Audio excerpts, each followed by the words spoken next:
ನೋಡಿ ಸ್ನೇಹಿತರೆ, ಎಲ್ಲರಿಗೂ ನಮಸ್ಕಾರಗಳು. ಈ ದಿನದ ವಿಶೇಷತೆ ಏನಪ್ಪಾ ಅಂದ್ರೆ ಕರ್ನಾಟಕದ ಜಿಯೋಗ್ರಫಿ ಬಗ್ಗೆ ಅಧ್ಯಯನ ಮಾಡೋಣ.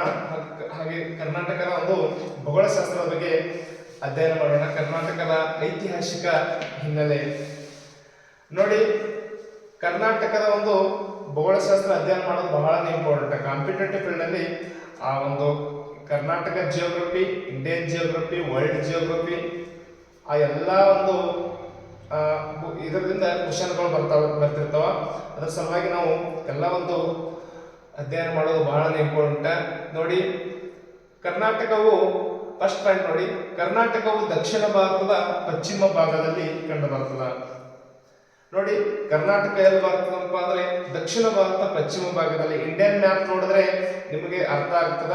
ಇಂಡಿಯನ್ ಭಾರತದ ಒಂದು ಮಧ್ಯದಲ್ಲಿ ಒಂದು ನದಿ ಹರಿದು ಹೋಗಿದೆ ಸ್ನೇಹಿತರೆ. ಅದು ಯಾವ ನದಿ ಅಂದ್ರೆ ನರ್ಮದಾ ನದಿ. ಯಾವ ನದಿ ಅದು? ನರ್ಮದಾ ನದಿ ಹರಿದು ಹೋಗಿದೆ.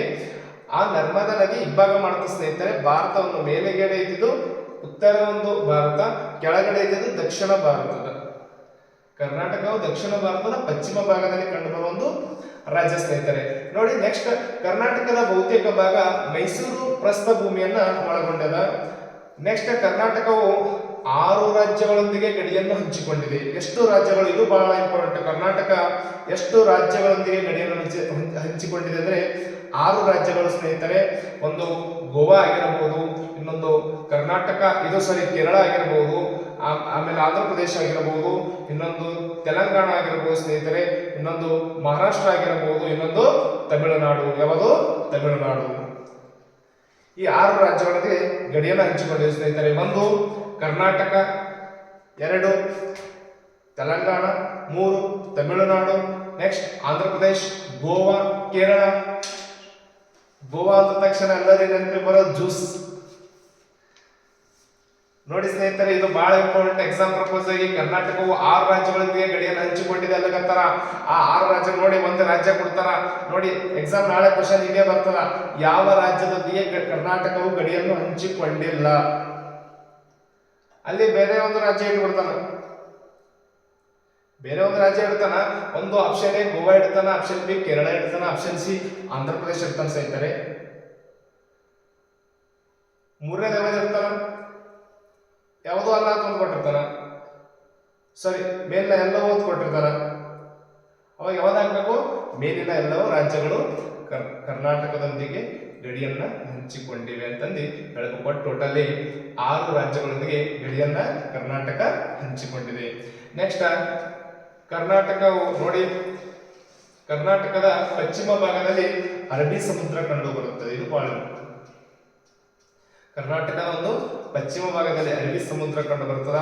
ಈಗ ಭಾರತ ನಕ್ಷೆ ಮುಖಾಂತರ ಹೋದಾದ್ರೆ ಭಾರತದ ಒಂದು ಪೂರ್ವ ಭಾಗಕ್ಕೆ ಬಂಗಾಳ ಕೊಲ್ಲಿ ಅದ, ಪಶ್ಚಿಮ ಭಾಗಕ್ಕೆ ಅರಬ್ಬಿ ಸಮುದ್ರ ಅದ, ದಕ್ಷಿಣ ಭಾಗಕ್ಕೆ ಹಿಂದೂ ಮಹಾಸಾಗರದ ಸ್ನೇಹಿತರೆ. ಹಾಗೆ ಕರ್ನಾಟಕದ ಒಂದು ಪಶ್ಚಿಮ ಭಾಗದಲ್ಲಿ ಕಂಡು ಬರುವ ಒಂದು ಸಮುದ್ರವಾದಪ್ಪ ಅಂದ್ರೆ ಅರೇಬಿಯನ್ ಸಿ. ಯಾವುದು? Arabian C. ನೆಕ್ಸ್ಟ್ ಗೋವಾದೊಂದಿಗೆ 2 ಜಿಲ್ಲೆಗಳು ಗಡಿಯನ್ನು ಹಂಚಿಕೊಂಡಿವೆ. ಇದು ಬಹಳ ಇಂಪಾರ್ಟೆಂಟ್. ನಮ್ಮ ಕರ್ನಾಟಕದ ಜಿಲ್ಲೆಗಳ ಸಂಖ್ಯೆ ಎಷ್ಟಪ್ಪ ಅಂದ್ರೆ 31 ಜಿಲ್ಲೆಗಳು. ಅವು ಏನ್ ಮಾಡ್ಯಾವ ಅಂದ್ರೆ ಪ್ರತಿ 2 ರಾಜ್ಯಗಳೊಂದಿಗೆ ಗಡಿಯನ್ನು ಹಂಚಿಕೊಂಡವು. ಎಲ್ಲಾ ರಾಜ್ಯಗಳೊಂದಿಗೆ ಗಡಿಯನ್ನು ಹಂಚಿಕೊಂಡವು. ಅವು ಬಹಳ ಇಂಪಾರ್ಟೆಂಟ್. ನಾಳೆ ಕ್ವಶನ್ ಹಿಂಗೆ ಬರ್ತದೆ ನೋಡಿ. ಗೋವಾದೊಂದಿಗೆ 2 ಜಿಲ್ಲೆಗಳು ಗಡಿ ಹಂಚಿಕೊಂಡಿವೆ. ನಾವು ಸೂತ್ರ ಮಾಡಿದೆವು, KB ಅಂತ ನೆನಪಿಟ್ರೆ ಸಾಕು. 2 ಕಾರವಾರ ಮತ್ತು ಬೆಳಗಾವಿ. ಗೋವಾದೊಂದಿಗೆ ಗಡಿಯನ್ನು ಹಂಚಿಕೊಂಡಿರುವ ಕರ್ನಾಟಕದ 2 ಜಿಲ್ಲೆಗಳು ಯಾವಪ್ಪ ಅಂದ್ರೆ ಒಂದು ಕಾರವಾರ ಆಗಿರ್ಬೋದು, ಇನ್ನೊಂದು ಬೆಳಗಾವಿ. ಯಾವುದು? ಬೆಳಗಾವಿ. ನೆಕ್ಸ್ಟ್ ಮಹಾರಾಷ್ಟ್ರದೊಂದಿಗೆ 4 ಜಿಲ್ಲೆಗಳು ಗಡಿಯನ್ನು ಹಂಚಿಕೊಂಡಿವೆ. ಮಹಾರಾಷ್ಟ್ರದೊಂದಿಗೆ 4 ಜಿಲ್ಲೆಗಳು ಗಡಿಯನ್ನು ಹಂಚಿಕೊಂಡಿವೆ. ನೋಡಿ, BBKV code BBKV. Belagavi, Bidar, Kalaburagi, Vijayapura. Belagavi, Bidar, Kalaburagi, Vijayapura. ಇವು ಏನು 4 ಜಿಲ್ಲೆಗಳವಲ್ಲ ಸ್ನೇಹಿತರೆ, ಅವು ಏನಪ್ಪಾ ಅಂದ್ರೆ ಮಹಾರಾಷ್ಟ್ರದೊಂದಿಗೆ ಗಡಿಯನ್ನು ಹಂಚಿಕೊಂಡಿವೆ. 1 ಬೆಳಗಾವಿ, ಇನ್ನೊಂದು ಬೀದರ್, 3 ಕಲಬುರಗಿ, 4 ವಿಜಯಪುರ. ನೋಡಿ, ಬೆಳಗಾವಿ ಅಂತ ನಿಮಗೆ ಎಲ್ಲರಿಗೂ ಆಲ್ಮೋಸ್ಟ್ ಗೊತ್ತೇ ಅದ. ಯಾಕಂದ್ರೆ ಬೆಳಗಾವಿ ನಮ್ಮದು ಅಂತ ಸುಮ್ಮನೆ ಬಡದಾಡ ಸಾಯ್ತಿರ್ತಾರ ಯಾರು? ಮಹಾರಾಷ್ಟ್ರದ. ಬೆಳಗಾವಿ ಅವ್ರದಲ್ಲ, ಬೆಳಗಾವಿ ನಮ್ಮದಾಗ ನಾವು ಸ್ವಚ್ಛ ಹೇಳ್ಬಿಡ್ತೀವಿ. ಯಾಕಂದ್ರೆ ನಮ್ಮ ಬಲ್ಲಿ ಗ್ರಂಥಗಳವ ಸ್ನೇಹಿತರೆ, ಕೃತಿಗಳವ. ಶ್ರೀ ವಿಜಯನ ಕವಿರಾಜ ಮಾರ್ಗ ಏನ್ ಹೇಳ್ತಾರ, ಕರ್ನಾಟಕವು ಕಾವೇರಿ ನದಿಯಿಂದ ಗೋದಾವರಿ ನದಿಯವರೆಗೂ ಹಂಚಿಕೆ ಆಗ್ಯಾವ ಅಂತ ಹೇಳ್ತಾರ. ಎಸ್, ಎಲ್ಲಿ ಗೋದಾವರಿ ನದಿ, ಎಲ್ಲಿ ಕಾವೇರಿ ನದಿ? ನಮ್ಮಲ್ಲಿ ಪ್ರೂಫ್ ಅದ, ನಾವು ತೋರಿಸ್ತೀವಿ. ಮಹಾರಾಷ್ಟ್ರದವ್ರು ಏನ್ ತೋರಿಸ್ಬೇಕು ಅವರು? ನಿಜ ಅಲ್ಲ ನೋಡಿ. ಮಹಾರಾಷ್ಟ್ರದೊಂದಿಗೆ 4 ಜಿಲ್ಲೆಗಳು ಗಡಿಯನ್ನು ಹಂಚಿಕೊಂಡವ. ಅವು ಯಾವಪ್ಪ ಅಂದ್ರೆ ಒಂದು ಬೆಳಗಾವಿ, ಬೀದರ, ಕಲಬುರಗಿ ಮತ್ತು ವಿಜಯಪುರ. BB KB ಅಂತ ನೆನಪಿಟ್ರೆ ಸಾಕು. ಇನ್ನು ಗೋವಾ 2 ಜಿಲ್ಲೆಗಳು, KB, ಕಾರವಾರ ಮತ್ತು ಬೆಳಗಾವಿ. ನೆಕ್ಸ್ಟ್ ತೆಲಂಗಾಣದೊಂದಿಗೆ 4 ಜಿಲ್ಲೆಗಳು ಗಡಿಯನ್ನು ಹಂಚಿಕೊಂಡಿವೆ. ತೆಲಂಗಾಣ ನೋಡಿ, ಹೈದರಾಬಾದ್ ತೆಲಂಗಾಣದೊಂದಿಗೆ 4 ಜಿಲ್ಲೆಗಳನ್ನು ಗಡಿಯನ್ನು ಹಂಚಿಕೊಂಡಾಗ ಒಂದು ಕೋಡಿಯನ್ನು ನೆನಪಿಡಬೇಕಂದ್ರೆ ಕಬಿರಾಯ ಅಂತ ಇಟ್ಬಿಡೋದು. ಕಬಿರಾಯ ತೆಲಂಗಾಣದೊಂದಿಗೆ ಗಡಿಯ ಹಂಚಿಕೊಂಡಿರುವ ಕರ್ನಾಟಕದ ಜಿಲ್ಲೆಗಳು ಯಾವ್ಯಾವಪ್ಪ ಅಂತಂದ್ರೆ ಕಬಿರಾಯ, ಕಲಬುರಗಿ, ಬೀದರ, ರಾಯಚೂರು ಮತ್ತು ಯಾದಗಿರಿ. ಕಬಿರಾಯ, ಕಲಬುರಗಿ, ಬೀದರ, ರಾಯಚೂರು, ಯಾದಗಿರಿ ಇವು 4 ಜಿಲ್ಲೆಗಳು ತೆಲಂಗಾಣದೊಂದಿಗೆ ಗಡಿಯನ್ನ ಹಂಚಿಕೊಂಡಿವೆ. ನೆನಪಿಟ್ಟುಕೋಗಳು ಭಯಂಕರ ಇಂಪಾರ್ಟೆಂಟ್ ಇವೆಲ್ಲ. ನಾಳೆ ಎಕ್ಸಾಮ್ 100% ಬರ್ತವೆಲ್ಲ. ಒಬ್ರು ನೆನಪಾರ್ಬೋದು. ಬರೀ ಕೋಡ್ ಯಾವ ಏನ್ರಿ ಕೋಡ್ ನಾವು ಯಾವ ಸುಳ್ಗಾಡು ಯಾವ ಮಾಡ್ಕೊಂಡ್ರೆ ನೆನಪಿಟ್ಕೊಂಡ್ರೆ ಆಯ್ತಲ್ಲ. ಕೋಡ್ ಸಂಬಂಧಪಡಲ್ಲ, ನಮ್ಗೆ ನೆನಪಿಟ್ಕೋಬೇಕು. ಫಸ್ಟಿಗೆ ಏನ್ ನೆನಪಿಡ್ಬೇಕು, ನಮ್ಗೆ ನೆನಪುಳಿಬೇಕು. ಕೋಡ್ ಅದು ಯಾರು ಕೇಳ್ತಾರ, ಕೋಡ್ ನಿನಗೆ ಒಟ್ಟಿನ ನೆನಪಾಗ. ಈಗ ನೋಡ್ರಿ, ಇಂಡಿಯಾ ಗೆದ್ದು ಸೋತು ಅಷ್ಟೇ ಕೇಳ್ತಾರೆ. ಯಾರಾದ್ರೂ ಕೇಳಿದ್ರೆ ಇಂಡಿಯಾ ಗೆದ್ದು ಆರ್ ಸೋತು ಇಷ್ಟೇ. ಅಲ್ಲಿ ಒಳಗೆ ಯಾರು ಆಡ್ಯಾರ, ಎಷ್ಟು ಬಾಲ್ ಮೊಬ್ಬಾಲ್ ಅದು, ಎಷ್ಟು ವಿಕೆಟ್ ಬಿದ್ದು ಅದು ಯಾರು ಕೇಳ. ನಮಗೆ ಇಂಡಿಯಾ ಗೆದ್ದದ ಸೋತದ ಅಷ್ಟೇ ಬೇಕು ಜನಗಳಿಗೆ. ಹಾಗೆ ನೀ ಸಕ್ಸಸ್ ನೀ ಸಕ್ಸಸ್ ಆಗಿ ಏನ್ ಅಥವಾ ಇಲ್ಲ ಇಷ್ಟೇ. ನೀ ಹೆಂಗ್ ಸಕ್ಸಸ್ ಆಗಿ ಅದು ಅವ್ರಿಗೆ ಬೇಡ ಆಗ್ಯದ. ನಿನಗೆ ಜಾಬ್ ಸಿಗ್ತದ ಇಲ್ಲ, ನಿನ್ ಜಾಬ್ ಐತೇನ ಇಲ್ಲ, ಅವೆರಡೇ ಪದ ಕೇಳ್ತಾರ. ಆಮೇಲೆ ನನಗೆ ಹ್ಯಾಂಗ್ ಜಾಬ್ ಸಿಗ್ತದ, ನೀ ಎಲ್ಲಿ ಓದ್ಲಿ ಅದು ಯಾರು ಕೇಳಲ್ಲ. ರೈಟಾ? ನೆಕ್ಸ್ಟ್ ನೋಡಿ, ತೆಲಂಗಾಣದೊಂದಿಗೆ 4 ಜಿಲ್ಲೆಗಳನ್ನ ಗಡಿಯನ್ನ ಹಂಚಿಕೊಂಡಿವೆ. ಕೋಡ್ ಕಬಿರಾಯ ಕೋಡ್ ನೆನಪಿಟ್ಟರೆ ಸಾಕು. ಕರ್ನಾಟಕ ಇದು ಕಲಬುರಗಿ ಆಗಿರ್ಬೋದು, ಬೀದರ್ ಆಗಿರ್ಬೋದು, ರಾಯಚೂರು ಆಗಿರ್ಬೋದು, ಇನ್ನೊಂದು ಯಾದಗಿರಿ. 4 ಜಿಲ್ಲೆಗಳು ಏನಪ್ಪಾ ಅಂದ್ರೆ ತೆಲಂಗಾಣದೊಂದಿಗೆ ಗಡಿಯನ್ನ ಹಂಚಿಕೊಂಡಿವೆ ಸ್ನೇಹಿತರೆ. ನೆಕ್ಸ್ಟ್ ಕರ್ನಾಟಕದ ಒಂದು ಪ್ರಾಚೀನ ಇತಿಹಾಸವನ್ನು ಹೊಂದಿದ ಹಲವಾರು ಮನೆತನಗಳು ಕರ್ನಾಟಕವನ್ನು ಆಳಿವೆ ಸ್ನೇಹಿತರೆ. ನೋಡಿ, ಕರ್ನಾಟಕ ಎನ್ನುವ ಹೆಸರು ಮೊದಲ ಬಾರಿಗೆ ಮಹಾಭಾರತದಲ್ಲಿ ಉಲ್ಲೇಖವಾಗಿದೆ. ಇದು ಬಹಳ ಇಂಪಾರ್ಟೆಂಟ್, ಬಹಳ ಸಲ ಕೇಳಿ ಸ್ನೇಹಿತರೆ. ಸರ್, ಕರ್ನಾಟಕ ಎಂಬ ಪದ ಮೊಟ್ಟ ಮೊದಲು ಎಲ್ಲಿ ಉಲ್ಲೇಖವಾಗಿದೆ ಅಂದ್ರೆ ಕರ್ನಾಟಕ ಎಂಬ ಪದವು ಮೊದಲ ಬಾರಿಗೆ ಮಹಾಭಾರತದಲ್ಲಿ ಉಲ್ಲೇಖವಾಗಿದೆ. ನೆಕ್ಸ್ಟ್ ಮಹಾಭಾರತ ಸಭಾಪರ್ವದಲ್ಲಿ ಕರ್ನಾಟಕ ಎಂದು ಉಲ್ಲೇಖಿಸಲಾಗಿದೆ. ಮಹಾಭಾರತದ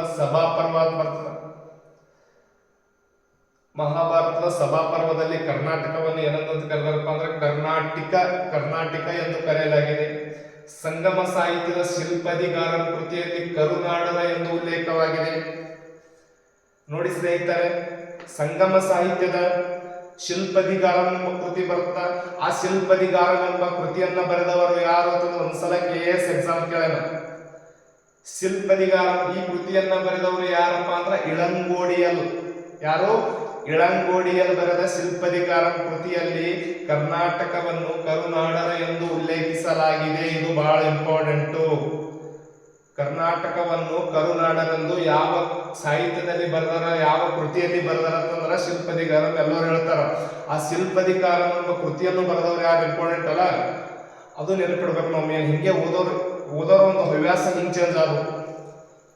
ಈಗ ನೋಡಿ, ಕರ್ನಾಟಕದ ಯಾವ ಕೃತಿಯಲ್ಲಿ ಬರೆದಾರ? ಶಿಲ್ಪದಿಗಾರ. ಮುಗಿದೋಯ್ತು, ಅಷ್ಟೇ ನೆನಪಿಡ್ತಾರ. ಬಟ್ ಶಿಲ್ಪದಿಗಾರನ ಕೃತಿಯನ್ನು ಬರೆದವರು ಯಾರು? ಇಳಂಗೋಡಿಯಲ್ಲಿ ಬರೆದ ಶಿಲ್ಪದಿಗಾರ. ಆ ಕೃತಿಯಲ್ಲಿ ಕರ್ನಾಟಕವನ್ನು ಏನಂತ ಕರೆದಾರಪ್ಪ ಅಂದ್ರೆ ಕರುನಾಡರ ಎಂದು ಕರೆದಾರ. ನೆಕ್ಸ್ಟ್ ಮಹಾರಾಷ್ಟ್ರದ ಕೆಲವು ಶಾಸ್ತ್ರಗಳಲ್ಲಿ ಕನ್ನಡ ಎಂದು ಉಲ್ಲೇಖಿಸಲಾಗಿದೆ. ಇನ್ನು ವರಯಾಮೀರ ಬರೆದಿರುವ ಬೃಹತ್ ಸಂಹಿತೆ ಬಹಳ ಇಂಪಾರ್ಟೆಂಟ್ ಇದೆ ಕೃತಿ. ಒಂದು 10-15 ಸಲ ಕೇಳ ಕ್ವಶನ್. PG ಎಕ್ಸಾಮ್ಕ, PSI ಕೇಳಲ್ಲ, ಎಲ್ಲ ಕಡೆ ಕೇಳಲ್ಲ. ವರಯಾಮೀರ ಒಂದು ಕೃತಿ ಯಾವದಪ್ಪ ಅಂದ್ರೆ ಬೃಹತ್ ಸಂಹಿತೆ. ಅದರಲ್ಲೂ ಸಹ ಕರ್ನಾಟಕವನ್ನು ಏನಂತಂದ್ರ ಕರ್ನಾಟ ಎಂದು ಉಲ್ಲೇಖವಾಗಿದೆ. ಏನಂತಂದ್ರ ಕರ್ನಾಟ ಎಂದು ಉಲ್ಲೇಖಿಸಲಾಗಿದೆ. ನೆಕ್ಸ್ಟ್ ಕರ್ನಾಟಕದ ಪ್ರಾಚೀನ ಗಡಿ ಪ್ರದೇಶವನ್ನು ಮೊದಲ ಬಾರಿಗೆ ಶ್ರೀ ವಿಜಯ ಕವಿರಾಜ ಮಾರ್ಗದಲ್ಲಿ ಗುರುತಿಸಲಾಗಿದೆ. ನೋಡಿ, ಇನ್ನೇಗೆ ಜಸ್ಟ್ ಹೇಳಿದೆ, ಶ್ರೀ ವಿಜಯನ ಗ್ರಂಥ ಏನ್ ಹೇಳುತ್ತಪ್ಪ ಅಂದ್ರ ಕವಿರಾಜ ಮಾರ್ಗದಲ್ಲಿ ಕಾವೇರಿ ನದಿಯಿಂದ ಗೋದಾವರಿಗಿರುವ ಭೂಪ್ರದೇಶವನ್ನು ಕನ್ನಡ ನಾಡು ಎಂದು ಉಲ್ಲೇಖಿಸಲಾಗಿದೆ ಅಂತ ಮಾತು ನೋಡಿ. ಬಿದ್ದು ಅಧ್ಯಾಯ ಹೇಳ್ತಾರೆ ಯಾರು ಮಹಾರಾಷ್ಟ್ರದವ್ರು ಯಾರು ನೋಡಿದ್ರು ಹಳ್ಳಕ್ ಚಾಲು ಮಾಡ್ತಾರೆ. ಇದೇ ತೋರ್ಸಕ್ ಬರ್ತೈತೆ ಕಣ್ಣ ನೀರು ಸೀದಾ ಹಳ್ಕೊಂಡು ಚಾಲು ಕೂತು ಬಿಡ್ತಾರೆ. ಯಾಕ ಇಂತ ಸೀದಾ ಹೋಗಿ ಕವಿರಾಜ ಮಾರ್ಗ ಇಂತ ಎದುರೇಟ್ ತೋರಿಸ್ಬಿಡೋದು ಈಗ ನೋಡಿ ಓದ್ ಅನ್ನೋದವ್ರಿಗೆ ಬಿದ್ದು ಅಧ್ಯಾಯ ಹೇಳಕ್ ಚಾಲು ಮಾಡ್ಬೇಕಲ್ಲೇ ಇವನು ಇದು ಅನ್ಬೇಕು ಅವರು ಏನ್ ನೋಡಿದ್ವಿ. ಕವಿರಾಜ ಮಾರ್ಗದಲ್ಲಿ ಕಾವೇರಿ ನದಿ ಗೋದಾವರಿಯವರೆಗೂ ಹಂಚಿಕೆವಾಗಿರುವ ಪ್ರದೇಶವನ್ನು ಕನ್ನಡ ನಾಡು ಎಂದು ಉಲ್ಲೇಖವಾಗಿದೆ. ಯಾರು ಬರೆದ ಗ್ರಂಥ? ಶ್ರೀ ವಿಜಯನ ಕವಿರಾಜ ಮಾರ್ಗ. ಶ್ರೀ ವಿಜಯನ ಕವಿರಾಜ ಮಾರ್ಗದಲ್ಲಿ ಕರ್ನಾಟಕವು ಕಾವೇರಿ ನದಿಯಿಂದ ಗೋದಾವರಿ ಏನ್ ಹರಡ್ಯದಲ್ಲ ಆ ಪ್ರದೇಶವನ್ನು ಒಟ್ಟು ಏನಂದವ ಕನ್ನಡ ನಾಡು ಎಂದು ಹೇಳನ. ಯಾರಪ್ಪ ಅಂದ್ರೆ ಶ್ರೀ ವಿಜಯ. ನೋಡಿ ಇಲ್ಲಿ ನೋಡಿ ಬಹಳ ಇಂಪಾರ್ಟೆಂಟ್. ಇವು ಜಸ್ಟ್ ಬಹಳ ಕನ್ಫ್ಯೂಸ್ ಮಾಡ್ತಾವ. ಇಲ್ಲಿ ಬಹಳ ಇದರಿಂದ ನಾವು ಕಲಿಬೇಕು. ಕರ್ನಾಟಕವನ್ನಾಳಿದ ಮೊದಲ ಮನೆತನ ಶಾತವಾಹನ ಮನೆತನ. ಎಲ್ಲರೂ ನಾವು ಹೋಗೋದು ಒಂದು ಎಕ್ಸಾಮ್ ಹೋಗೋದು ಸೀದಾ ಡುಮ್ಕಿ ಎತ್ತಿ ಹೋಗೋದ್ಬಿಟ್ಟು ನಾನೇ ಫಸ್ಟ್ ನೋಡೋಣ ಕರ್ನಾಟಕವನ್ನು ಆಳಿದ ಮೊದಲ ಮನೆತನ ಯಾವುದು ಅಂತ. ನಾನು option A Satavahana, option B ಗಂಗರು ಕೊಟ್ಟರು, ಆಪ್ಷನ್ ಸಿ ಕದಂಬರು ಕೊಟ್ಟಿರು, ಆಪ್ಷನ್ ಡಿ ಬಾದಾಮಿ ಚಾಲುಕ್ಯರು ಕೊಟ್ಟರು. ನಾ ಏನ್ ಮಾಡೋದಪ್ಪ ಅಂದ್ರೆ ಕರ್ನಾಟಕವನ್ನು ಆಳಿದ ಮೊದಲ ಮನೆತನ ಸೀದಾ ಹೋಗೋಣ ಕದಂಬ ಅಂತ ಹಾಕ್ಬೇಕು. ಮನೆ ಬಂದು ನೋಡಿದ ತಕ್ಷಣ ನನಗ ಆಗಿದ್ದು ಮಾನಸಿಕ. ಯಾಕಂದ್ರೆ ಕರ್ನಾಟಕವನ್ನಾಳಿದ ಮೊಟ್ಟ ಮೊದಲ ಮನೆತನ ಶಾತವಾಹನ ಮನೆತನ. ನೋಡಿ ಕರ್ನಾಟಕವನ್ನಾಳಿದ ಮೊದಲ ಕನ್ನಡ ಮನೆತನ ಯಾವ್ದಪ್ಪ ಅಂದ್ರೆ ಕದಂಬ ಮನೆತನ. ಇವು ಬಹಳ ಇಂಪಾರ್ಟೆಂಟ್. ಇವು ಬಹಳ ಅಡ್ಡು ತಿನ್ನಿಸ್ತವೆ. ಇವು ಅಡ್ಡು ಬಹಳ ಇದ್ದಾರೆ. ಕರ್ನಾಟಕ ಬರೇ ಕರ್ನಾಟಕವನ್ನಾಳಿದ ಮನೆತನ ಶಾತವಾಹನ. ಶಾತವಾಹನರ ಬಗ್ಗೆ ಓದಬೇಕು ಸ್ನೇಹಿತರೆ. ಹಲವಾರು ಕ್ವಶನ್ಗಳು ಬರ್ತಾವ. ಶಾತವಾಹನರ ಒಂದು ಸ್ಥಾಪಕ ಯಾರು? ಸಿಮುಖ. ಶಾತವಾಹನರ ಪ್ರಸಿದ್ಧ ದೊರೆ ಯಾರು? ಗೌತಮಿ ಪುತ್ರ ಶಾತಕರ್ಣಿ. ಅವನೇ ಅಲ್ವಾ? ನೋಡಿ ನೆಕ್ಸ್ಟ್ ಕರ್ನಾಟಕವನ್ನಾಳಿದ ಮೊದಲ ಕನ್ನಡ ಮನೆತನ ಕದಂಬ ಮನೆತನ. ಅಂತ ಶ್ರೇಷ್ಠ ಮನೆತನ ಕದಂಬ ಮನೆತನ. ಕದಂಬರ ಸ್ಥಾಪಕ ಮಯೂರ ಶರ್ಮ. ಶರ್ಮನು ಹೋಗಿ ವರ್ಮನು ಆದ. ಲೇಖನವನ್ನು ಹಿಡಿಯುವ ಕೈ ಖಡ್ಗವನ್ನು ಹಿಡಿಯಿತು. ಬ್ರಾಹ್ಮಣನ ಹೋಗಿ ಕ್ಷತ್ರಿಯನಾದ. ಕೇಳಿರಲ್ಲ? ನೋಡಿ ಪಾಪ ಶರ್ಮನ ಹೋಗಿ ವರ್ಮ ಆತನ, ಬ್ರಾಹ್ಮಣ ಹೋಗಿ ಕ್ಷತ್ರಿಯನಾತನ. ಲೇಖನ ಪೆನ್ ಹಿಡಿಯೋ ಕೈ ಏನ್ ಹಿಡಿತಂತ? ಖಡ್ಗ ಹಿಡಿತು.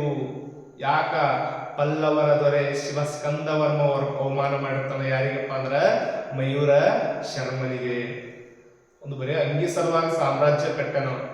ಬರೀ ಒಂದು ಅಂಗಿ ಸಲುವಾಗಿ ಅವಮಾನ ಆಗಿ ಸಲುವಾಗಿ ಹುಚ್ಚನಾಗಿ ಬಿಡ್ದ ಹೊಡಿತಾನ. ಉಳ್ಳಾಡ್ಸಿ ಹೊಡಿತಾನ ಮಯೂರ ಇವನಿಗೆ ಶಿವಸ್ಕಂದವರ್ಮನಿಗೆ.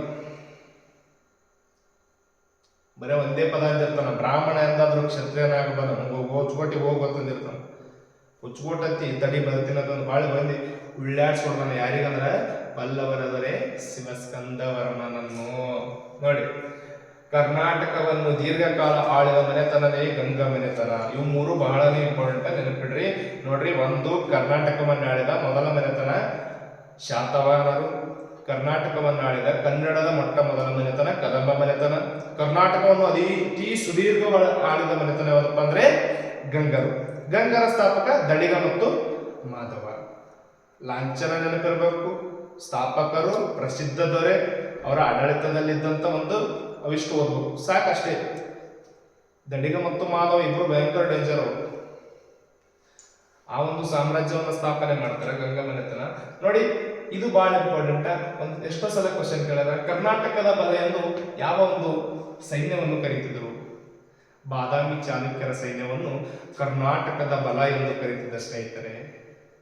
ಬಾದಾಮಿ ಚಾಲುಕ್ಯರಲ್ಲಿ ಯಾರು ಬರ್ತಾರ? ನಮ್ಮ ಪ್ರೀತಿಯ ಇಮ್ಮಡಿ ಪುಲಕೇಶ್. ಯಾರು? ಇಮ್ಮಡಿ ಪುಲಕೇಶ್. ಯಾಕಂದ್ರೆ ಭಯಂಕರ ಡೇಂಜರ್ ಮನುಷ್ಯ. ನರ್ಮದಾ ನದಿ ಕಾಳಗ ಕೇಳಿರಿ. ಯಾರು? ಹರ್ಷವರ್ಧನ. ಹರ್ಷ ಏನೈತಂತ? ಹಾರಿ ಹೋಯ್ತಂತ. ಅವನ್ ಇಮ್ಮಡಿ ಪುಲಕೇಶಿ ಒಂದು ದಿನ ಹೋಗಿ ಹರ್ಷವರ್ಧನ ಜೊತೆ ಯುದ್ಧ ಮಾಡಬೇಕು ಅಂತಂದ್ ಹೋದವಲ್ಲವ. ಬರೀ ಹರ್ಷವರ್ಧನಿಗೆ ಏನಪ್ಪಾ ಅಂದ್ರೆ ಬರೀ ನೋಡಕ್ ಹೋದವ. ಇವ ಯಾವ ಉತ್ತರ ಭಾರತದಾಗ ಇನ್ನೊಮ್ಮನ ಹವಾ ಮಾಡಕತ್ತಲ್ಲ ಇವ ಹರ್ಷವರ್ಧನ. ಯಾರಿವ? ಅದು ಪಾಪ ಕಷ್ಟದಿಂದ ಬಂದು ಸಾಮ್ರಾಜ್ಯ ಕಟ್ಟಿರ್ತ. ಅದೇನು ಸುಖದಿಂದ ಬಂದು ಸಾಮ್ರಾಜ್ಯ ಕಟ್ಟಿದ ಅನ್ನೋದು ಹರ್ಷವರ್ಧನ. ಸುಖದಿಂದ ಬಂದಕ್ಕೆ ಸಾಮ್ರಾಜ್ಯ ಕಟ್ಟಿ ಆಳಗತ್ತಿ ಮನುಷ್ಯ ಅಲ್ಲದು, ಅದು ಭಯಂಕರ ಕಷ್ಟ. ಅದಕ್ಕೆ ಚಿಕ್ಕ ವಯಸ್ಸಿನಿಂದ ಬರೀ ಕಷ್ಟ, ತಂದೆ ಕಳ್ಕೊತ, ತಾಯಿ ಕಳ್ಕೊತ, ತಾಮ ಸಾಯ್ತಾನ. ಬರೇ ಕಷ್ಟದಿಂದ ಬಂದಂತ ಒಬ್ಬ ಹರ್ಷವರ್ಧನ ಅವ ಹ್ಯಾಂಗ್ ಸಾಮ್ರಾಜ್ಯ ಕಟ್ಟಿರ್ತಾನ ಅಂದ್ರೆ ಸುತ್ತಮುತ್ತ ನಡುಗ್ ಸಾಹಿತ್ಯವನಿಗೆ ಅಂತವನಿಗೆ ಇಮ್ಮಡಿ ಕುಲಿಕೇಸಿ ಇವ ಉತ್ತರ ಭಾರತದಲ್ಲಿ ಈ ನಮ್ಮನ ಹವಾ ಮಾಡಕತ್ತಲ್ಲ, ಇವನಿಗೆ ಹೋಗಿ ಜರ ನೋಡ್ಕೊಂಡ್ರೆ ಬರಮತ್ತಂದು ಹೊಂಟಿರ್ತಾನ. ನರ್ಮದಾ ನದಿ ಮೇಲೆ ಹೊಂಟಾಗ ಹರ್ಷವರ್ಧನ ಏನ್ ಮಾಡ್ತಾನಂದ್ರೆ ಇಮ್ಮಡಿ ಕುಲಿಕೇಶಿಗೆ ಏನ್ ಮಾಡ್ತಾನಂದ್ರೆ ಯಾರನ್ನ ಮ್ಯಾಲ ಇದ್ದ ಸಾರಗಂತ ಹೋಗ್ರಿ ಅಂತಂದಾಗ ಅವ ಅಂತ ಇಮ್ಮಡಿ ಕುಲಿಕೇಶಿ ಸರ ಅವ್ನಿಗೆ ಸೈನಿಕರಂತ ಮಂದರಿಗೆ ಸರ ನಾವು ಏನ್ ಯುದ್ಧ ಮಾಡಕ್ ಬಂದಿಲ್ಲ, ಇವ್ರು ಮಾಡಕ್ ಬಂದಿದ್ರಿ, ಸುಮ್ಮನೆ ಬರೀ ಅವ್ರಿಗೆ ನೋಡಿ ಹೋಗ್ತಿವ್ರು ನಾವು. ನಿಮ್ಮ ಹರ್ಷವರ್ಧನ ನಿಮ್ಮ ರಾಜ ನೋಡ್ಕೆ ನಾವು ಗಪ್ಪ ಹೊಳ್ಬಿಡ್ತೀವಿ ನಾವು ಕರ್ನಾಟಕಕ್ಕೆ, ನಾವು ದಕ್ಷಿಣ ಭಾರತಕ್ಕೆ ನಮ್ಗೆ ಬಿಟ್ಟು ಬಿಡ್ರಿ ಅಂತಾನ. ಅವು ಸೈನಿಕರು ಹುಚ್ಚು ನಮ್ಮನ್ನು ಯುದ್ಧ ಸಾರ ಚಾಲು ಮಾಡ್ತಾವ. ಅವಾಗ ಉಳ್ಳಾಡ್ಸಿ ಹೊಡಿತಾನ ಸ್ನೇಹಿತರೆ. ಯಾರಪ್ಪ ಅಂದ್ರೆ ಇಮ್ಮಡಿ ಕುಲಿಕೇಶಿ ಹೊಡಿ ಹೊಡೆದ್ರ ಎಲ್ಲ ಹೊಡೆದಿ ಹೋಗ್ತಾನ. ಬಾಳಿ ಸೈನಿಕರು ಹೋಗಿ ಹೇಳ್ತಾವ ಹರ್ಷವರ್ಧನ ಮುಂದೆ, ಇಲ್ರಿ ಬಾ ಭಯಂಕರ ಡೇಂಜರ್ ಅದ ಮಂದಿ, ಅದು ಭಯಂಕರ ಡೇಂಜರ್ ಅದ ಈ ಸರ. ಇನ್ನು ನೀವು ಹೋದ್ರೆ ನಿಮ್ಗೆ ಹೊಡಿತಾರೆ ಹುಚ್ಚರಾಗಿ ಹೊಡೆದಂಗ. ನನ್ನ ಹರ್ಷವರ್ಧನನ ಹರ್ಷ ಹಾರಿ ಹೋಯಿತು ಸ್ನೇಹಿತರೆ. ನೋಡಿ ಆ ಸ್ಟೋರಿ ಮಾತು ಇತಿಹಾಸದಲ್ಲಿ ಕೇಳಿ. ಬಾದಾಮಿ ಚಾಲುಕ್ಯರ ಸೈನ್ಯವನ್ನು ಕರ್ನಾಟಕದ ಬಲ ಎಂದು ಕರೆಯುತ್ತಿದ್ದರು. ನೆಕ್ಸ್ಟ್ 1881ರಲ್ಲಿ ಬ್ರಿಟಿಷರು ಪುನಃ ಮೈಸೂರು ಒಡೆಯರಿಗೆ ಮೈಸೂರು ಪ್ರಾಂತ್ಯವನ್ನು ಬಿಟ್ಟುಕೊಟ್ಟಾಗ ಕರ್ನಾಟಕ ಎಷ್ಟು ಜಿಲ್ಲೆಗಳಿಂದ ಕೂಡಿತಪ್ಪ ಅಂದ್ರೆ 7 ಜಿಲ್ಲೆಗಳಿಂದ ಕೂಡಿತ್ತು. 1886ರಲ್ಲಿ 8 ಜಿಲ್ಲೆಯಾಗಿ ಹಾಸನ ರಚನೆ, 8ನೇ ಜಿಲ್ಲೆಯಾಗಿ ಹಾಸನ ರಚನೆ ಆಗ್ತಾ 1939ರಲ್ಲಿ 9ನೇ ಜಿಲ್ಲೆಯಾಗಿ ಮಂಡ್ಯ ರಚನೆ ಆಗ್ತಾ ಸ್ನೇಹಿತರೆ. ಇನ್ನು 1956 ನವೆಂಬರ್ 1 ಕರ್ನಾಟಕ ಏಕೀಕರಣವಾದಾಗ 19 ಜಿಲ್ಲೆಗಳಿಂದ ಕೂಡಿತ್ತು. 1956ರಲ್ಲಿ 1956 ನವೆಂಬರ್ 1ರಂದು ಕರ್ನಾಟಕ ಏಕೀಕರಣವಾದ ಸ್ನೇಹಿತರೆ. ಕರ್ನಾಟಕ ಏಕೀಕರಣವಾದಾಗ ಎಷ್ಟು ಜಿಲ್ಲೆಗಳಿಂದ ಕೂಡಿತ್ತು ಅಂದ್ರೆ 19 ಜಿಲ್ಲೆಗಳಿಂದ ಆ ಒಂದು ನಮ್ಮ ಜಿಲ್ಲೆಗಳು ಕೂಡಿದವು. ಎಷ್ಟು ಜಿಲ್ಲೆಗಳಿದ್ದು? 19 ಜಿಲ್ಲೆಗಳಿದ್ದು. ನೆಕ್ಸ್ಟ್ ಮೂಲ ಮೈಸೂರಿನಲ್ಲಿ 9 ಜಿಲ್ಲೆಗಳಿದ್ದು ಸ್ನೇಹಿತರೆ. ಮೂಲ ಮೈಸೂರಿನಲ್ಲಿ 9 ಜಿಲ್ಲೆಗಳಿದ್ದವು. ಒಂದು ಮೈಸೂರು ಆಗಿರಬಹುದು, ಹಾಸನ ಆಗಿರಬಹುದು, ಚಿಕ್ಕಮಗಳೂರು ಆಗಿರಬಹುದು, ಮಂಡ್ಯ ಆಗಿರಬಹುದು, ಬೆಂಗಳೂರು, ಕೋಲಾರ, ತುಮಕೂರು, ಚಿತ್ರದುರ್ಗ, ಇನ್ನೊಂದು ಶಿವಮೊಗ್ಗ. ನೋಡಿ ಎಷ್ಟು ಚಂದ ಜಿಲ್ಲೆಗಳ ಹೆಸರು ಹ್ಯಾಂಗ್ ಚಂದ ಅದಲ್ಲ, ಹಾಗೆ ನಮ್ಮ ಕರ್ನಾಟಕದ ಜಿಲ್ಲೆಗಳು ನೋಡಲು ಸಹ ಭಯಂಕರ ಸುಂದರವಾಗಿ ಕಾಣ್ತಾವ ಸ್ನೇಹಿತರೆ. ಒಂದು ಮೈಸೂರು ಎಂತ ಪ್ಲೇಸ್ ಅನ್ಸುತ್ತೆ. ಚಾಮುಂಡಿ ಬೆಟ್ಟ. ಇನ್ನು ಹಾಸನ ಯಾವುದು? ಶ್ರವಣ ಬೆಳಗೊಳ, ರೈಟಾ? ಇನ್ನು ಚಿಕ್ಕಮಗಳೂರು, ಮುಳ್ಳಯ್ಯನಗಿರಿ, ಬೆಸ್ಟ್ ಪ್ಲೇಸ್. ಇನ್ನು ಬೆಂಗಳೂರ, ಕೋಲಾರ, ತುಮಕೂರು, ಕೋಲಾರ ಚಿನ್ನದ ಗಣಿ ಆಗಿರ್ಬೋದು. ಶಿವಮೊಗ್ಗಕ್ಕೆ ಹೋದ್ರೆ ಬರೀ ಘಾಟ್ನಾಗೆ ತೇಲಾಡಬಹುದು. ಹೋದವರಿಗೆ ಅದರ ಅನುಭವ ಆಗಿರುತ್ತೆ ಸ್ನೇಹಿತರೆ. ನೋಡಿ ಮೂಲ ಮೈಸೂರಿನಲ್ಲಿ 9 ಜಿಲ್ಲೆಗಳಿತ್ತು. ಕಲ್ಯಾಣ ಕರ್ನಾಟಕದಿಂದ 3 ಜಿಲ್ಲೆಗಳು, ಒಂದು ಕಲಬುರಗಿ, ಇನ್ನೊಂದು ರಾಯಚೂರು, ಇನ್ನೊಂದು ಬೀದರ್. ಕಲ್ಯಾಣ ಕರ್ನಾಟಕದಿಂದ 3 ಜಿಲ್ಲೆಗಳು ಯಾವ್ಯಾವಪ್ಪ ಅಂದ್ರೆ ಒಂದು ಕಲಬುರಗಿ, ರಾಯಚೂರು, ಬೀದರ್. ಇನ್ನು ಕಿತ್ತೂರು ಕರ್ನಾಟಕದಿಂದ 4 ಜಿಲ್ಲೆಗಳು ಸ್ನೇಹಿತರೆ. ಬೆಳಗಾವಿ, ವಿಜಯಪುರ, ಧಾರವಾಡ, ಉತ್ತರ ಕನ್ನಡ. ಕಿತ್ತೂರು ಕರ್ನಾಟಕದಿಂದ 4 ಜಿಲ್ಲೆಗಳು, ಒಂದು ಬೆಳಗಾವಿ, ವಿಜಯಪುರ, ಇನ್ನೊಂದು ಧಾರವಾಡ ಮತ್ತು ಉತ್ತರ ಕನ್ನಡ. ಇನ್ನು ಮದ್ರಾಸ್ ಪ್ರಾಂತ್ಯದಿಂದ 2 ಜಿಲ್ಲೆಗಳು, ಒಂದು ಬಳ್ಳಾರಿ, ದಕ್ಷಿಣ ಕನ್ನಡ, ಇನ್ನೊಂದು ಲಾಸ್ಟ್ ಕೂರ್ಗ್ ಪ್ರಾಂತ್ಯದಿಂದ ಬರ್ತಲ್ಲ, ಅಲ್ಲಿ ಯಾವ್ದಪ್ಪ ಅಂದ್ರೆ ನಮ್ಮ ಪ್ರೀತಿಯ ಕೊಡಗು. ಯಾವುದು? ಕೊಡಗು ಸ್ನೇಹಿತರೆ. ನೆಕ್ಸ್ಟ್ 1973 ನವೆಂಬರ್ 1ರಂದು ಮೈಸೂರು ರಾಜ್ಯವನ್ನು ಕರ್ನಾಟಕ ಎಂದು ಮರುನಾಮಕರಣ ಮಾಡಿತು. 1956 ನವೆಂಬರ್ 1ರಂದು ಕರ್ನಾಟಕ ಏಕೀಕರಣವಾಯಿತು. 19 ಜಿಲ್ಲೆಗಳಿಂದ ಕೂಡಿತು, ರೈಟ್? ಆದರೆ 1973 ನವೆಂಬರ್ 1ರಂದು ಮೈಸೂರು ರಾಜ್ಯ ಏನಿತ್ತು, ಅದಕ್ಕೆ ಮೊದಲು ಮೈಸೂರು ರಾಜ್ಯ ಅಂತ ಕರೀತಿದ್ರು. ಮೈಸೂರು ರಾಜ್ಯ ಏನಿತ್ತಲ್ಲ ಅದು ಕರ್ನಾಟಕವೆಂದು ಮರುನಾಮಕರಣ ಮಾಡ್ತಾ ಸ್ನೇಹಿತರೆ. ಕರ್ನಾಟಕ ಎಂದು ಹೆಸರಿಟ್ಟ ದಿನ ಯಾವಪ್ಪ ಅಂದ್ರೆ 1973 ನವೆಂಬರ್ 1ರಂದು ಕರ್ನಾಟಕ ಎಂದು ಮರುನಾಮಕರಣ ಮಾಡುತ್ತಾ. ಕರ್ನಾಟಕ ಎನ್ನ ಹೆಸರು ಸೂಚಿಸುವುದು, ಕರ್ನಾಟಕ ಎನ್ನ ಹೆಸರು ಸೂಚಿಸುವವರು ಯಾರಪ್ಪ ಅಂದ್ರೆ ಚದುರಂಗ. ಇದು ಬಹಳ ಇಂಪಾರ್ಟೆಂಟ್, ಎಲ್ಲರೂ ನೆನಪಿಡಬೇಕು. ಚದುರಂಗ ಯಾರು? ಚದುರಂಗ. 2019 ಸೆಪ್ಟೆಂಬರ್ 17ರಂದು ಹೈದರಾಬಾದ್ ಕರ್ನಾಟಕವನ್ನು ಕಲ್ಯಾಣ ಕರ್ನಾಟಕ ಎಂದು ಮರುನಾಮಕರಣ ಮಾಡಲಾಯಿತು. ನೋಡಿ, ಮೊದಲು ಹೈದರಾಬಾದ್ ಕರ್ನಾಟಕ ಅಂತಿತ್ತು. ಇದು ಎಷ್ಟರಲ್ಲಿ ಕಲ್ಯಾಣ ಕರ್ನಾಟಕ ಎಂದು ಮರುನಾಮಕರಣ ಮಾಡೋದು ಒಂದು ಸಲ ಕ್ವಶನ್ ಬಂದವು. ಎಷ್ಟೋ ಸಲ ಅದೇ ಎಷ್ಟರಲ್ಲಿ ಅಂದ್ರೆ 2019 ಎಷ್ಟು ಸೆಪ್ಟೆಂಬರ್ 17ರಂದು ಹೈದರಾಬಾದ್ ಕರ್ನಾಟಕವನ್ನು ಏನು ಮಾಡೋದಪ್ಪ ಅಂದ್ರೆ ಕಲ್ಯಾಣ ಕರ್ನಾಟಕ ಎಂದು ಮರುನಾಮಕರಣ ಮಾಡಲಾಯಿತು. 2021ರಲ್ಲಿ ಮುಂಬೈ ಕರ್ನಾಟಕವನ್ನು ಕಿತ್ತೂರು ಕರ್ನಾಟಕ ಎಂದು ಮರುನಾಮಕರಣ ಮಾಡಲಾಯಿತು. ನೋಡಿ, ಮೊದಲು ಮುಂಬೈ ಕರ್ನಾಟಕವನ್ನಿತ್ತು. 2021ರಲ್ಲಿ ಏನ್ ಮಾಡಿದ್ರಪ್ಪ ಅಂದ್ರೆ ಕಿತ್ತೂರು ಕರ್ನಾಟಕ ಎಂದು ಮರುನಾಮಕರಣ ಮಾಡಲಾಯಿತು. ಕಲ್ಯಾಣ ಕರ್ನಾಟಕ ಎನ್ನುವ ಹೆಸರು ಸೂಚಿಸಿದವರು ಚಿದಾನಂದ ಮೂರ್ತಿ. ಆದರೆ ಮೈಸೂರು ರಾಜ್ಯವನ್ನ, ಇದು ಬಹಳ ಇಂಪಾರ್ಟೆಂಟ್ ಸ್ನೇಹಿತರೆ, ಕರ್ನಾಟಕ ಎನ್ನುವ ಹೆಸರು ಸೂಚಿಸಿದವರು, ಮೈಸೂರು ರಾಜ್ಯ ಕರ್ನಾಟಕದ ಹೆಸರನ್ನು ಇಡುವಂತೆ ಸೂಚಿಸಿದವರು ಯಾರಪ್ಪ ಅಂದ್ರೆ ಚದುರಂಗ. ಯಾರು? ಚದುರಂಗ. ಇಲ್ಲಿ ಕಲ್ಯಾಣ ಕರ್ನಾಟಕ ಎನ್ನುವ ಹೆಸರು ಸೂಚಿಸಿದವರು ಚಿದಾನಂದ ಮೂರ್ತಿ. ಯಾರು? ಚಿದಾನಂದ ಮೂರ್ತಿ. ನೆಕ್ಸ್ಟ್, ಆಂಧ್ರ ಪ್ರದೇಶದೊಂದಿಗೆ 6 ಜಿಲ್ಲೆಗಳು ಗಡಿಯನ್ನು ಹಂಚಿಕೊಂಡವು. ಅಲ್ಲಿ ಸ್ವಲ್ಪ ಗ್ಯಾಪ್ ಆಗಿತ್ತು, ಅದರ ಸಲುವಾಗಿ ಇಲ್ಲಿ ಮತ್ತೆ ಚಾಲು ಇತ್ತು ಜಿಲ್ಲೆಗಳು ಗಡಿಯನ್ನು ಹಂಚಿಕೊಂಡು. ಯಾಕಂದ್ರೆ ಗಡಿ ಹಂಚಿಕೊಂಡ ಜಿಲ್ಲೆಗಳು ಬಹಳನೇ ಕೆಳಗತ್ತಾನ. ಗಡಿ ಹಂಚಿಕೊಂಡು ಜಿಯೋಗ್ರಫಿನೇ ಮೇನ್ ಇಂಪಾರ್ಟೆಂಟ್. ಗಡಿ ಹಂಚಿಕೊಂಡಿರುವ ಜಿಲ್ಲೆಗಳ ಕೆಳಗತ್ತಾನ, ಗಡಿ ಹಂಚಿಕೊಂಡಿರುವ ರಾಜ್ಯಗಳ ಕೆಳಗತ್ತಾನ. ಮತ್ತೇನು ವಿಶೇಷತೆಪ್ಪ ಅಂದ್ರೆ ಆ ನದಿಯ ಉಪನದಿಗಳು. ಈಗ ಒಂದು ನದಿ ಹರಿಲಿಕತ್ತದ, ಕೃಷ್ಣಾ ನದಿಯ ಬಲದಂಡೆ ನದಿ ಯಾವುದು, ಎಡದಂಡೆ ನದಿ ಯಾವುದು, ಹಿಂಗ ಕ್ವಶನ್ ಹೊಂಟಾವ. ಅದ್ರ ಸಲುವಾಗಿ ಸರಿಯಾಗಿ ಕೇಳಿ. ಆಂಧ್ರ ಪ್ರದೇಶದಿಂದ 6 ಜಿಲ್ಲೆಗಳನ್ನು ಗಡಿಯನ್ನು ಹೊಂದಿವ. ಕೋಡ್ ಏನಪ್ಪಾ ಅಂದ್ರ RCB KTC. ನೋಡಿ ಸ್ನೇಹಿತರೆ, ಎಷ್ಟು ಚಂದ, RCB KTC. ಆಂಧ್ರ ಪ್ರದೇಶದೊಂದಿಗೆ 6 ಜಿಲ್ಲೆಗಳು ಗಡಿಯನ್ನು ಹಂಚಿಕೊಂಡವ. ಅದ್ರ ಕೋಡ್ ಸಿಂಪಲ್ ನೆನ್ಪಿಟ್ಕೊಡೋದು, RCB KTC. ನೋಡಿ, RCB ಅಂದ್ರೆ ರಾಯಚೂರು, ಬಳ್ಳಾರಿ, ಸಾರಿ RCB ರಾಯಚೂರು, ಚಿಕ್ಕಮಗಳೂರು, ಬೆಂಗಳೂರು, ಇದು ಬಳ್ಳಾರಿ. ನೆಕ್ಸ್ಟ್ KTC ಅಂದ್ರೆ ಕೋಲಾರ, ತುಮಕೂರ, ಚಿತ್ರದುರ್ಗ. ಹಿಂದ ಮುಂದಾಗ್ಯಾವ, ನೀವು ಸ್ವಲ್ಪ ಬರ್ಕೋಬೇಕಷ್ಟೇ. ಹಿಂದ ಮುಂದಾಗ್ಯಾವ ಟೈಪಿಂಗ್ ನಾಗ ಸ್ವಲ್ಪ ಸುತ್ತಮುತ್ತ ಜರ ನೀವು ಬರ್ಕೋಬೇಕು. RCB ರಾಯಚೂರು, ಚಿಕ್ಕಮಗಳೂರು, ಬಳ್ಳಾರಿ. RCB ರಾಯಚೂರು, ಚಿಕ್ಕಮಗಳೂರು, ಬಳ್ಳಾರಿ. ಆಯ್ತಾ? ಇನ್ನು KTC ಕೋಲಾರ, ತುಮಕೂರು, ಇನ್ನೊಂದ್ಯಾವುದು ಚಿತ್ರದುರ್ಗ. ಈ 6 ಜಿಲ್ಲೆಗಳು ನೋಡೋ ಸ್ನೇಹಿತರೆ ಆ ಒಂದು ಆಂಧ್ರ ಪ್ರದೇಶದೊಂದಿಗೆ ಗಡಿಯನ್ನು ಹಂಚಿಕೊಂಡಿವೆ. ಇನ್ನು ಕೇರಳದೊಂದಿಗೆ 4 ಜಿಲ್ಲೆಗಳು ಗಡಿಯನ್ನು ಹಂಚಿಕೊಂಡಿವೆ ಸ್ನೇಹಿತರೆ. ಅವು ಯಾವಪ್ಪ ಅಂದ್ರೆ ಕೋಡ DKCM. DKCM ಆದ್ರು D ಅಂದ್ರೆ ದಕ್ಷಿಣ ಕನ್ನಡ, K ಅಂದ್ರೆ ಕೊಡಗು, C ಅಂದ್ರೆ ಚಾಮರಾಜನಗರ, M ಅಂದ್ರೆ ಮೈಸೂರು. ಕೇರಳದೊಂದಿಗೆ 4, ಆಂಧ್ರ ಪ್ರದೇಶದೊಂದಿಗೆ 6.